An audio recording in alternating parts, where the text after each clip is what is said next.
Взлет цен на топливо помог найти путь, как сэкономить деньги на заправке. Закинуть таблетку в бак. Лорен в прямом эфире, чтобы объяснить это. Лорен? Да, Майк, этот продукт называется MPG Caps. Производители и люди, которые его продают, говорят, что таблетки могут сэкономить значительные деньги, когда вы заправляете. Хотя есть серьезные скептики.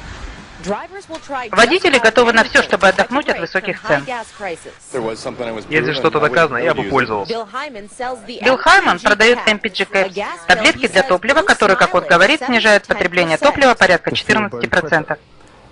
Топливо сжигается эффективнее, снижается выброс вредных газов, двигатель работает лучше, увеличивается пробег.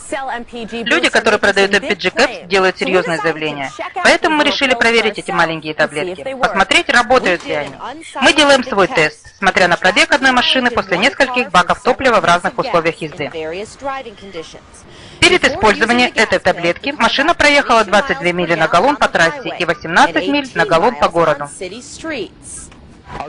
Я был довольно скептичен, начиная это. Изготовители MPG Caps говорят, что нужно от 3 до 6 баков, чтобы таблетка заработала.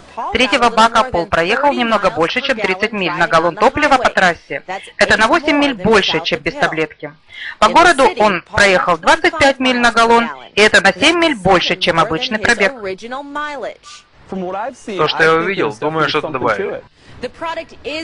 Продукт регистрирован в EPA, это означает, что они проверили состав.